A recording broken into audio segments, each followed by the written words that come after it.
여러분 잘 오셨습니다. 여러분들은 혹시 가족들을 바라보며 불쌍하게 여겨보신 적이 있으십니까? 네. 부모된 입장에서 가끔씩 그 아이들이 새근새근 자고 있는 모습을 바라볼 때, 또 어떤 때는 책과 씨름하며 더 열심히 공부하는 모습을 바라볼 때, 또 힘겨운 일을 만났지만 어떻게 해서든지 간에 한번 자기가 해보려고 이렇게 노력하는 모습을 바라볼 때 부모로서 안쓰럽게 여겨질 때가 있습니다. 또한 자식의 입장에서 부모님을 바라볼 때 점점 연세 들어가시면서 흰머리가 머리를 덮고, 또 그 인생의 무게에 눌려선지 그 살짝 등이 굽어가고 그 당당하던 뒷모습이 좀 초라해 보이기 시작할 때 왠지 짠한 그런 마음이 느껴질 때가 있습니다. 평소에는 작은 일에도 다투고 또 언성을 높이고 짜증을 내고 하던 그런 순간에도 순간순간 불쑥불쑥 안쓰럽게 여겨지고 불쌍히 여겨지는 마음이 들면 내가 왜 이렇게 작은 일에도 화를 내고 또 이렇게 쌀쌀맞게 됐나, 그런 마음 들면서 더 따뜻하게, 더 친절하게, 더 사랑스럽게, 더 잘 헤어져야지 하는 그런 마음이 들기도 합니다. 이런 마음은 일반적으로 느끼는 그런 불쌍하다는 그런 감정과는 조금 차이가 있는 것 같습니다. 이런 감정은 상대방에게 관심이 있고 사랑이 있을 때 생기는 것이고, 무슨 이유 때문인지 모르겠지만 이런저런 이유 때문에 그 사랑이라는 것을 접어두고 잊고 살아가다가도 그런 불쌍히 여기는 마음들이 일어날 때 그 깨어졌던 관계가 다시 하나가 되는 그러한 촉매제가 되는 것을 보게 됩니다. 사랑하는 성도 여러분, 부모된 자가 자식을 불쌍히 여기고 자식된 자가 부모를 불쌍히 여겨주기를 바랍니다. 남편이 아내를 긍휼히 여기고 아내가 또 남편을 불쌍히 여겨주기를 바랍니다. 그렇다면 우리가 알게 모르게 가지고 있었던 많은 문제들과 상처들이 그런 불쌍히 여김 가운데 많이 덮여져지고 또 많이 회복도 되는 그러한 역사가 있을 줄로 믿습니다. 오늘 본문 속에서 우리는 우리를 불쌍히 여기시는 예수님, 우리 한 사람 한 사람을 긍휼히 여겨주시는 예수님, 그래서 우리에게 은혜와 복을 넘치도록 부어주시고 또한 채워주시기를 원하시는 예수님을 만나게 됩니다. 오늘 본문 1절에 보시면 그 후에 예수께서 디베랴의 갈릴리 바다 건너편으로 가시매라고 기록하고 있습니다. 우리에게 익숙한 이름인 이 갈릴리라는 이 호수 혹은 바다 이름이 여기는 조금 특이하게 되어 있죠. 디베랴의 갈릴리 바다라고 기록하고 있습니다. 이렇게 기록하고 있는 이유는 디베랴라는 성읍 때문에 그렇습니다. 디베랴라는 성읍이 있는데 이 성읍은 아기 예수님을 죽이려고 했던 유명한 왕이 있죠. 헤롯 대왕이 있습니다. 그 헤롯 대왕의 아들인 헤롯 안디바라는 인물이 있는데 이 사람이 이 갈릴리 지역을 다스리던 분봉왕이었습니다. 이 헤롯 안디바가 주후 20년경에 건축한 성읍이 이 디베랴라는 성읍인데, 이 성읍은 주후, 즉 예수님께서 이 땅에 강생하신 후에 14년부터 37년까지 로마의 황제로 있었던 티베리우스라는 사람의 이름을 따서 지은 성읍입니다. 티베리우스 황제의 이름을 따서 지었다는 걸 통해 볼 때 우리가 이 성읍의 목적을 알겠죠. 네, 분봉왕인 헤롯 안디바가 그 주군인 로마 황제 티베리우스에게 잘 보이기 위해서, 아부하기 위해서 지은 도시라는 것을 알 수 있습니다. 그러니 얼마나 고급스럽고 얼마나 멋지게 잘 지었겠습니까? 그래서 유대의 전통 양식에 따라서 건축한 것이 아니고 그 당시에 세계에서 가장 화려한 건축 양식, 그러니까 이 그리스의 화려한 것들과 또 로마의 화려한 것들을 합쳐놓은, 한 번쯤 우리가 들어봤을 텐데요, 그레코 로만 양식의 건축을 통해 이렇게 도시를 세웠습니다. 그리고 그 성읍 안에는 대형 원형 경기장, 또 큰 광장, 또 많은 사람들을 동시에 수용할 수 있는 공중 목욕탕, 그리고 심지어 아주 사치스럽고 고급스러운 조각품들로 장식된 왕국까지 그 안에 건축을 했습니다. 이런 건축 양식은 유대인들의 그 전통적인 그런 관점에서 볼 때 굉장히 이질적인 것이어서 유대인들은 별로 좋아하지 않았습니다. 그 사실을 안 헤롯 안디바는 그곳에 또 유대인들이 모여서 하나님께 예배할 수 있는 큰 규모의 회당도 지었습니다. 이렇게 되면서 이제 이 디베라라는 성읍이 이 갈릴리 지역의 정치와 행정의 중심지가 되면서 이 갈릴리는 디베랴 바다 혹은 디베랴 호수 혹은 디베라의 갈릴리 바다라는 이런 명칭으로 불리게 되었습니다.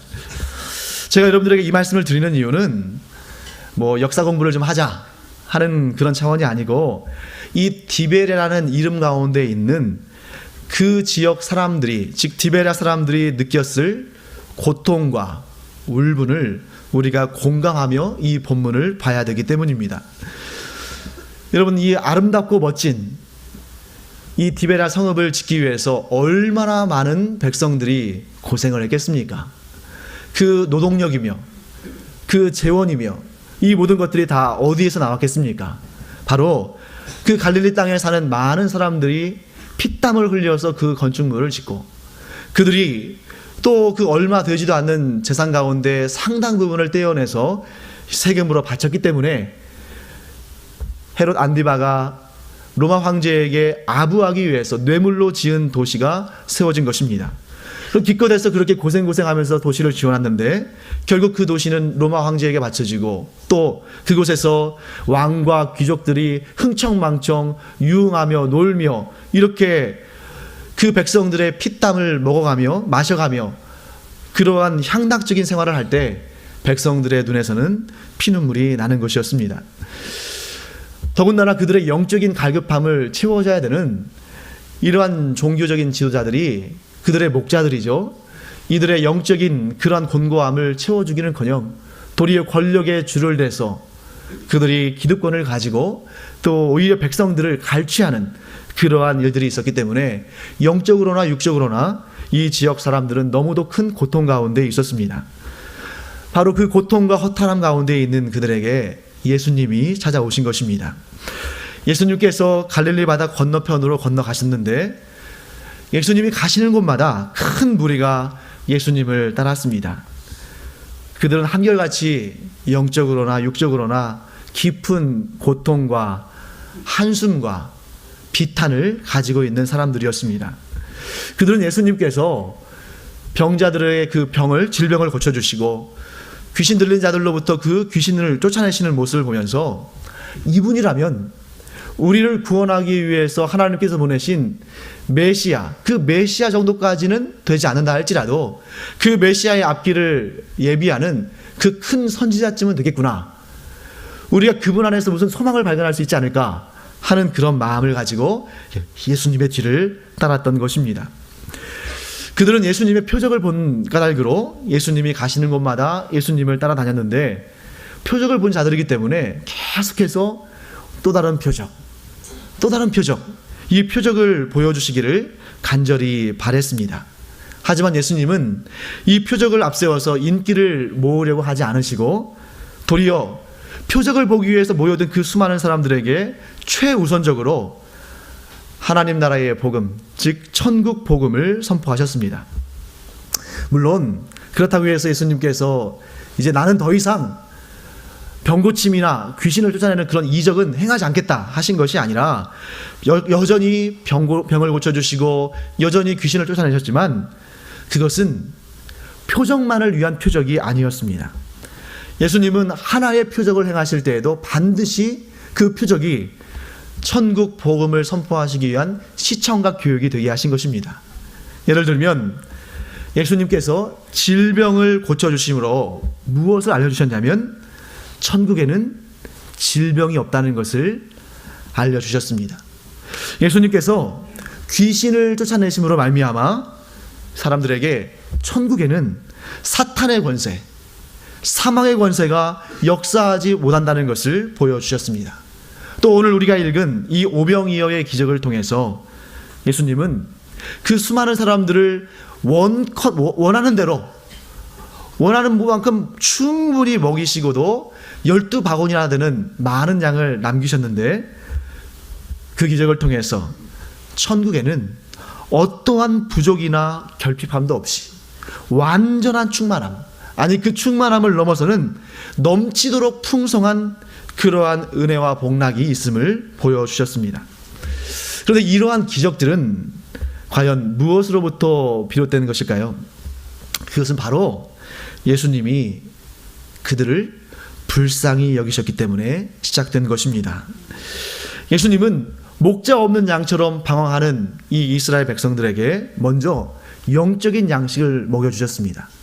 예수님께서 하늘 복음으로 하나님의 나라의 그 아름다운 소식을 전하셨을 때 이 사람들은 시간이 가는 줄을 몰랐습니다. 오늘 본문의 말씀을 보시면 아시겠죠? 이 사람들이 지금 몇 시간째 계속 그 말씀을 듣고 있는데도 시간이 가는 줄을 몰랐습니다.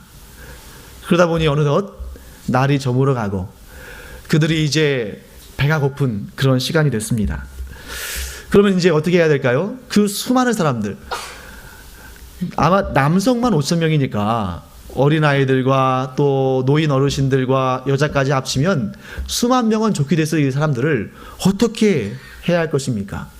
예수님은 그들의 영적인 갈급함만 불쌍히 여기신 것이 아니라 그들의 육체의 갈급함도 불쌍히 여기셨습니다. 그래서 예수님은 그 제자들에게 이 사람들을 먹일 방도를 한번 생각해 보라고 말씀하셨습니다. 이제 제자들에게 과제가 떨어졌습니다. 이 수많은 사람들을 어떻게 먹일 수 있을까? 정말 우리가 그 자리에 뭐 베드로나 요한이나 야고보로 있다 할지라도 이건 정말 막막한 일 아니겠습니까? 불가능해 보이는 현실입니다. 이런 불가능해 보이는 현실 가운데 제자들은 어떻게 반응했는지 우리가 한 3가지 정도로 그 유형들을 좀 살펴보고자 합니다. 오늘 본문에는 나와 있지 않습니다만 이 오병이어와 병행을 이루는 마가복음 6장의 본문을 보면 이 제자들은 예수님께 이렇게 말합니다. 무리를 보내어 두루 촌과 마을로 가서 무엇을 사 먹게 하옵소서. 여러분, 현실의 난감한 문제에 봉착했을 때 제일 쉬운 방법은 무엇일까요? 그 문제를 회피해버리는 겁니다. 그 문제를 나 몰라라 하는 것이죠. 그 문제가 내 눈에 보이지 않습니다. 나는 모르겠습니다. 못합니다. 이렇게 말하면 가장 쉽고 가장 깔끔하게 마무리가 될 겁니다. 그런데 우리 주님은 그렇게 하기를 원치 않으셨습니다. 오히려 예수님은 바로 그 다음 구절에 마가복음 6장 37절에 뭐라고 하시냐면 너희가 먹을 것을 주라. 아니 지금 도무지 감당이 안 돼서 이 문제를 어떻게 해서든지 회피해 보려고, 아니 주님 저 마을로 가서 다 마을로 보내셔서 뭐 사서 먹든지 또 빌려서 먹든지 이렇게 하시면 되지 않습니까? 라고 말했는데 주님은 도리어 너희가 먹을 것을 주라고 말씀하셨습니다.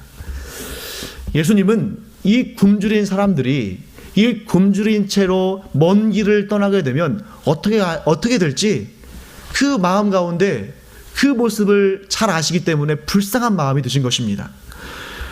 마을로 가려면 한참을 가야 할 텐데, 각자의 집으로 돌아가려면 더 멀리 가야 할 텐데, 이 빈들에서 굶주린 사람들이 가다가 지쳐서 쓰러질 수도 있고, 그럼 여러분 아시다시피 갑작스럽게 추위를 만나면 저체온증에 걸릴 수도 있고, 또 가다가 들짐승을 만날 수도 있고, 또 늦은 밤에 토적들을 만날 수도 있는데 예수님은 그들을 굶주린 상태로 그냥 보내기를 원치 않으신 것입니다. 저는 개인적으로 이 오병이어의 기적을 통해서 참 깊은 또 은혜로운 깨달음을 얻었습니다.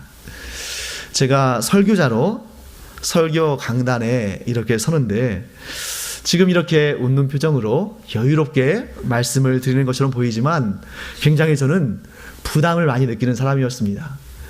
설교 한 편을 준비하는 것도 굉장히 부담이 되고 또 이 설교를 듣는 성도님들이 그 설교를 어떻게 받아주실까 하는 그런 염려도 있고 과연 잘 감당할 수 있을까 하는 그런 두려운 마음들이 있었습니다. 그래서 이제 설교 강단에 서는 것이 참 소원하는 일이고 또 그 준비하는 과정이 너무나 복되고 행복하지만 또 동시에 거룩한 부담감이 있는 것이죠. 그러던 중에 저는 이 말씀에 은혜를 받았습니다. 예수님께서 제자들에게 뭐라고 하셨습니까? 너희가 먹을 것을 줘라. 그 광야에 있던 사람들을 불쌍히 여기신 예수님께서 그들에게 먹을 것을 주라고 말씀하실 때에는 그 먹을 것은 누가 주시겠습니까? 예수님이 주시겠죠. 설교 강단에 설 때 제가 여러분들이 제 설교를 평가하는 분이라고 생각한다면 참 마음이 편치 않을 텐데, 어느 순간에서부터 여러분들이 이걸 어떻게 받아들일지 모르겠습니다만 설교를 듣는 분들이 불쌍하게 여겨지기 시작했습니다.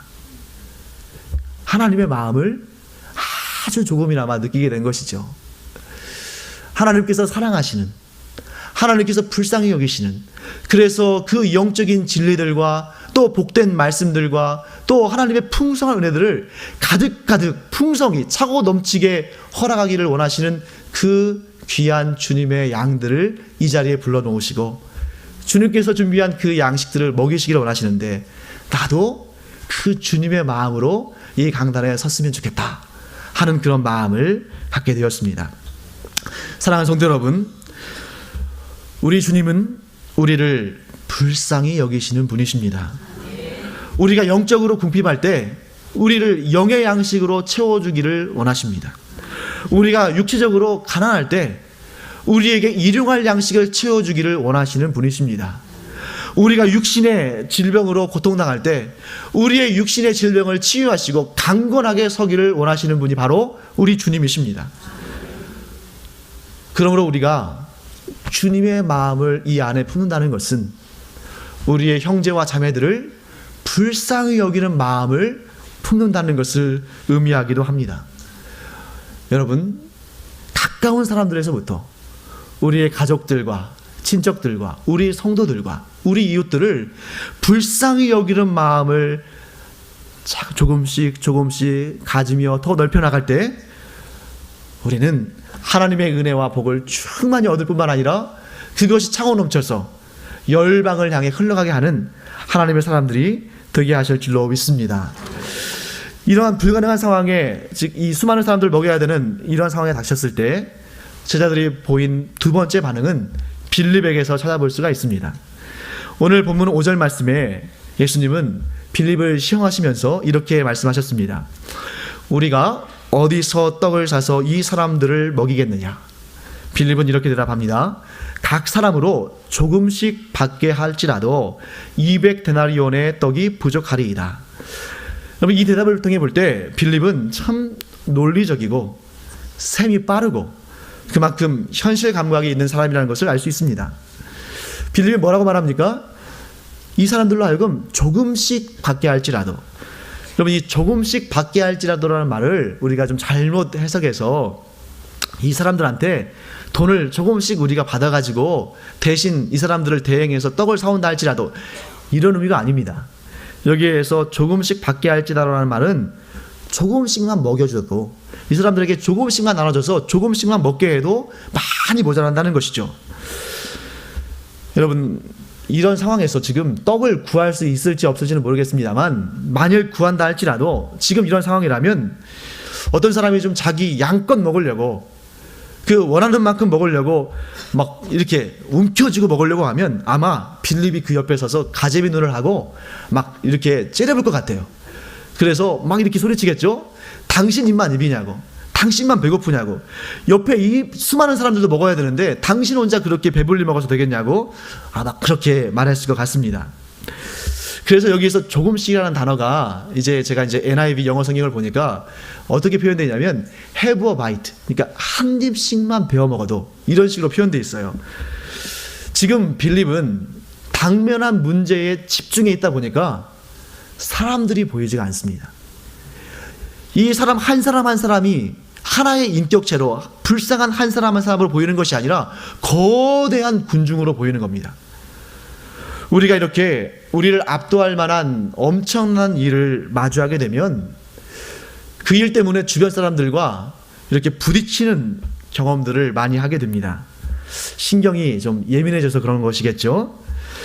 일로만 보다 보니까 사람들이 보이지 않고, 그러다 보니까 함부로 말하게 되고, 또 그 사람을 이렇게 그 사람과 조화를 이루어서 일하기보다는 그냥 어떻게 해서든지 간에 내가 한번 이 일을 잘 해보려고 하는 그런 욕심이 앞서게 됩니다. 하지만 여러분 잘 생각해 보십시오. 빌립은 지금 그 한 사람 한 사람을 긍휼히 여기는 마음으로 보는 것이 아니라 자기가 처리해야 할 큰 일로, 부담스러운 일로 보다 보니까 지금 돈 걱정이 되는 겁니다. 하지만 지금 예수님은 정작 이 수많은 무리를 배불리 먹이시고 남기시는 그 기적의 역사는 예수님이 하시는데, 예수님은 그 엄청난 역사를 이루심에도, 그 엄청난 역사를 이루시는 그 과정 가운데도 지금 이 한 사람 빌립을 돌아보고 계시는 것입니다. 빌립이 믿음을 가져야 되는데, 빌립이 믿음으로 반응해야 되는데 빌립에게 지금 아직 그런 믿음이 없습니다. 빌립은 굉장히 현실적인 사람이고 이성적이고 논리적인데, 그 현실 감각과 이성과 논리가 주님을 믿는 믿음을 가로막고 있는 것입니다. 그 가로막고 있는 벽을 깨트려야 되는데, 지금 예수님 앞에 그 수많은 무리가 있지만 그 무리를 배불리 먹이실 계획을 이미 갖고 계시고 이미 역사하고 계시지만, 그 과정 가운데서도 지금 한 사람 빌립을, 그 믿음을 세워가고 계신 것입니다. 사랑하는 성도 여러분, 우리 주님은 아무리 엄청나게 큰 일을, 아무리 놀라운 일을 이루시는 그 과정에서도 우리 한 사람 한 사람을 너무도 소중하게 대하시고 소중하게 여기시고 불쌍히 여기시고 가장 좋은 것으로 채워주기를 원하시는 분이십니다. 이 오병이어의 기적을 이루시면서도 이 빌립 한 사람의 믿음을 세워주시고자 이렇게 대화를 하시고 이렇게 깨닫게 하시기를 원하신 예수님은 오늘 우리를 그와 같이 대하십니다. 어떤 분들은 예수님이 얼마나 하실 일이 많으실 텐데, 예수님은 큰 일을 하셔야 되는데 이 초라한 나 한 사람 거들떠나 보실 그런 여유나 있으실까? 여러분, 그런 생각으로 예수님의 그 능력과 예수님의 그 은혜를 가로막지 않기를 간절히 축원합니다. 예수님은 온 천하 모든 만물을 다스리시고 온 우주의 법칙들을 주관하시지만 동시에 가장 작은 나 같은 사람 한 사람도 세밀하게 돌보시고 사랑으로 덮으시고 인자와 긍휼로 이끌어 가시는 분인 줄로 믿습니다. 여러분과 제가 그렇기 때문에 현실적인 것 좋습니다. 이성과 논리도 굉장히 중요한 것입니다. 아니, 어쩌면 우리 그리스도인은 복음을 알지 못하고 이 세상 가운데 주님을 알지 못하는 사람들보다 훨씬 더 현실 감각도 있어야 되고 훨씬 더 이성적이고 논리적이어야 됩니다. 왜냐하면 그 모든 것이 하나님이 주신 좋은 것이기 때문입니다. 하지만 이런 것들 위에 믿음이 올려지기를 간절히 축원합니다. 이런 이성적인 판단, 논리적인 근거, 또 현실적인 감각, 그 밑에 믿음을 두면 우리는 더 큰 믿음의 바다로 항해할 수가 없습니다. 하지만 이 모든 것들을 소중하게 우리가 받고 유지하고 누리되 그 위에 믿음을 덮음으로 말미암아 더 크고 놀라운 주님의 역사하심을 경험하는 여러분과 제가 되기를 간절히 축원합니다. 자, 이제 세 번째 경우를 한번 살펴볼까요? 9절에서 안드레는 이렇게 말하고 있습니다. 여기 한 아이가 있어 보리떡 5개와 물고기 2마리를 가지고 있나이다. 그러나 그것이 이 많은 사람에게 얼마나 되겠사옵나이까. 여러분, 이 결론만 보면 빌립의 결론과 안드레의 결론이 별 차이가 없어 보입니다. 둘 다 안 된다는 거죠. 그런데 차이가 있다면 빌립은 처음부터 안 된다고 생각했습니다. 이 수많은 군중을, 이 수많은 무리를 어떻게 먹이겠습니까? 안 됩니다.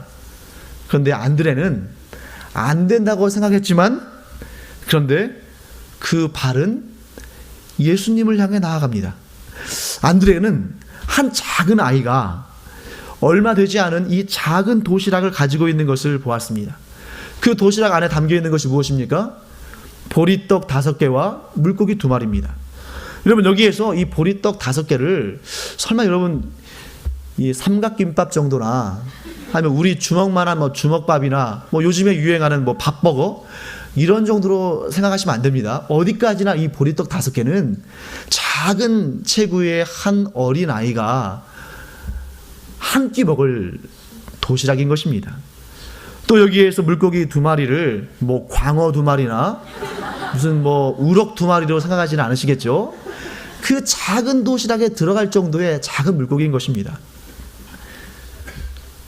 안드레가 이 작은 도시락을 소유하고 있는 이 소년을 어떻게 만났는지 우리는 알 수 없습니다.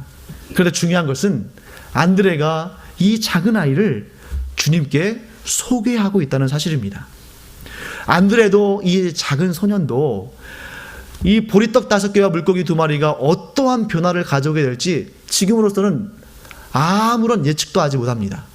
그럼에도 불구하고 그들은 주님을 만났습니다. 여러분, 이 안드레는 성경에서 그렇게 중요한, 또 특별하게, 또 이렇게 중요한 영화나 드라마의 주인공처럼 이렇게 주역으로 다루어진 적은 거의 없습니다. 그런데 안드레가 등장하는 이 본문마다 하나의 공통적인 특징이 있는데요. 그것은 뭐냐면 안드레가 늘 주님께 누군가를 소개하는 역할을 감당하고 있다는 것입니다. 우리 한번 거슬러 올라가 볼까요? 세례 요한의 제자였던 안드레는 세례 요한의 제자였습니다. 그런데 세례 요한이 예수님을 보고 세상 죄를 지고 가는 하나님의 어린 양이다 라고 증거하는 것을 보고 예수님을 따랐고 예수님의 제자가 됐습니다. 그가 예수님의 제자가 된 다음에 처음으로 한 일은 무엇입니까? 그의 형 베드로를 예수님께로 데려온 일입니다. 또 오늘 본문에서 이 오병이어의 기적을 이루게끔 이 작은 도시락을 들고 있는 작은 소년을 예수님께 데리고 와서 소개를 했습니다. 또 나중에 이제 뒤편을 보시면 어떤 내용이 나오냐면 6월절 절기를 지키러 많은 무리들이 예루살렘에 왔을 때 그 중에 헬라인들, 이방인들이죠. 헬라인들 몇 명이 예수님을 만나고자 했을 때 바로 이 안드레가 그들을 예수님께로 데려가서 이 이방인들이 예수님을 만나게 도와줍니다. 사랑하는 성도 여러분, 오늘 본문에서 안드레는 이 소년이 가지고 있는 작은 도시락이 이 수없이 많은 이 사람들의 필요를 채우기에는 아무것도 안 된다는 것을 알았지만, 그런데 안드레는 그 소년을 데리고 주님 앞으로 나아가고 있는 것입니다. 안드레의 이성과 논리는 이 작은 것 가지고 무엇을 할 수 있겠느냐 라고 이 머릿속에서는 그렇게 소리를 치고 있는데, 안드레의 두 발은 주님을 향해 나아가고 있는 것입니다. 사랑하는 성도 여러분, 오늘날 우리가 믿음을 이성과 논리 위에 세워야 되는 것은 바로 여기에 있습니다. 우리 주님은 우리가 현실적으로 판단하는 그런 이성이나 그 논리나 현실 감각 가운데 가둬둘 수 있는 분이 아니십니다. 예수님께서 원하시면 사실 이 보리떡 5개와 물고기 2마리가 없어도 주님은 그 자리에 있는 수많은 사람들을 충분히 먹이시고도 넘치도록 하실 그런 기적을 얼마든지 일으키실 수 있는 분이십니다. 그러므로 여러분, 우리가 이렇게 불가능해 보이는 이런 현실 앞에 설 때 이렇게 고백하기를 바랍니다. 하나님, 제 앞에 불가능해 보이는 문제가 있습니다. 하지만 주님께서 원하시면 이 일이 가능하게 될 줄을 믿습니다. 하나님, 제가 가진 것이, 제게 있는 것이 너무 적어서 이 큰 일에 아무 소용이 없어 보이지만 주님께서 뜻하시면 이 작은 것을 통해서도 하나님의 놀라운 역사가 이루어질 줄 믿습니다. 이렇게 믿음의 고백을 하는 여러분과 제가 되기를 간절히 축원합니다. 자, 이제 예수님께서 어떻게 역사하셨는지를 살펴보고 이제 마무리하겠습니다. 예수님께서는 이 작은 아이의 작은 도시락 속에 있는 보리떡 5개와 물고기 2마리를 받으셨습니다. 그리고 축사하시고 그것을 떼어서 제자들에게 건네주셨습니다. 그리고 제자들은 예수님께로부터 받은 것을 그 자리에 있는 수많은 사람들에게 나눠주었습니다. 저는 예전에 이 오병이어의 이 기적의 이 본문을 읽을 때 좀 의문이 있었습니다. 성인 남성만 5,000명이니까 여자와 또 아이들까지 합치면 수만 명에 이를 그 거대한 무리들에게 어떻게 단지 12명밖에 되지 않는 이 제자들이 그들에게 음식을 다 나눠줄 수 있었을까? 이게 참 궁금했습니다. 그런데 얼마 전에 우리 추수감사주일이 있었죠? 추수감사주일에 그 예배 시간에 수천 명의 성도들에게 떡을 나눠주는데 순식간에 이 떡을 나눠드리는 것을 보면서 이게 가능한 일이구나 하는 것을 깨닫고 개인적인 질문 하나를, 궁금증 하나를 해결한 적이 있습니다. 사랑하는 성도 여러분, 기적은 제자들의 손에서 일어난 것이 아니라 우리 주님, 예수님의 손에서 이루어진 것입니다. 우리는 무엇 할 뿐입니까? 그 기적을 나눠줄 뿐입니다. 사랑하는 성도 여러분, 그렇기 때문에 이 놀라운 오병이어의 기적은 바로 오늘날에도 여전히 일어나고 있는 현재 진행형의 기적입니다. 왜냐하면 우리의 주님, 오병이어의 기적을 일으키신 우리의 주님, 우리 예수님은 지금도 살아계셔서 역사하시는 분이시기 때문입니다. 뿐만 아니라 지금도 여전히 우리 한 사람 한 사람을, 심지어 예수 그리스도를 구주로 영접하지 않은, 그래서 아직도 사망의 어두운 골짜기를 지나가는 사람들을, 그들도 불쌍히 여기시는 분이 바로 우리 주님이신 줄로 믿습니다. 사랑하는 성도 여러분, 예수님은 우리를 통해 역사하기를 원하십니다. 예수님은 당신이 이루신 그 기적을 우리를 통해 나눠주게 하시기를 원하십니다. 그런데 여기서 우리가 한 단계를 더 들어가 보기를 원합니다. 여러분, 이 작은 아이가 가져온 이 작은 도시락은 누구의 것입니까? 그 작은 아이의 것입니까? 아니면 그 작은 아이의 부모의 것입니까? 네, 정확하게 보면 이것은 하나님의 것입니다. 하나님께서 보리를 추수하게 하지 않으신다면, 하나님께서 물고기를 잡히지 않게 하셨다면 이 소녀는 그 도시락을 가지고 갈 수 없었을 것입니다. 사랑하는 성도 여러분, 우리 눈에 보기에 가장 작아 보이는 것들, 우리 눈에 보기에 너무도 미약해 보이는 것들, 어떨 때는 실패한 것처럼 보이는 것들, 내 손에 주어진 성적표가 F학점을 받은 것처럼 보이는 그런 상황에도 믿음의 눈으로 보면 내 손 안에 담겨있는 것은 하나님께서 허락하신 소중한 것입니다. 이 작은 아이가 보리떡 5개와 물고기 2마리, 어쩌면 뒤로 숨기고 싶었을 것 같아요. 근데 그것을 기꺼이 주님께 내어드렸을 때 주님은 그것을 소중하게 여기셨습니다. 얼마나 소중하게 여기셨냐면 이 자리에 있는 모든 사람들이 원하는 만큼 다 먹었습니다. 너무너무 잘 먹고 남았습니다. 남은 것을 거들떠보지도 않을 수 있는데, 너무 배가 부르면. 그런데 예수님은 그 남은 것을 하나도 빠짐없이 다 거두어드리라고 말씀하셨습니다. 왜 그랬을까요? 그것은 하나님께서 우리에게 주신 소중한 것들이기 때문입니다. 사랑하는 성도 여러분, 여러분과 제가 가지고 있는 것이 작아 보일 수 있습니다. 또 어떨 때는 숨기고 싶고 창피하고, 왜 나는 이것밖에 갖고 있지 않을까 하고 원망할 때도 있습니다. 하지만 믿음의 눈으로 바라보기를 원합니다. 믿음의 눈으로 보면 그것 하나님이 주신 소중한 것입니다. 그런데 거기다가 그 작은 것처럼 보이는 것을 주님의 손에 들려드리면, 이것이 내 것이라고 생각할 때에는 너무도 초라하고 너무도 아무것도 아니고 숨기고 싶고 감추고 싶은 것이었는데, 이것이 주님의 손에 들려지니까 수많은 사람들을 넉넉하게 먹이고도 남아서 충만하게 거두어드리는 이런 소중한 것이 되는 것을 봅니다. 사랑하는 성도 여러분, 여러분과 저의 삶은 주님의 손에 담겨져야 됩니다. 주님의 손에 담겨지면 그 누구보다, 그 무엇보다 소중하게 쓰임받는데, 내 인생이 나의 것이고 내가 가지고 있는 것이 내 것이고 내가 해야 할 일들이 내가 책임져야 하는 거라고 생각한다면 정말 내 자신이 초라해지고 부담스럽고 날마다 불평과 원망이 넘칠 수밖에 없습니다. 사랑하는 성도 여러분, 우리를 불쌍히 여기시고 우리에게 소중한 것을 주시고 우리와 함께 거하시고 우리를 좋게 하시는 예수님께서 지금도 살아계셔서 우리와 함께 하시는 줄 믿습니다. 그러므로 여러분과 저는 소중한 하나님의 사람들입니다.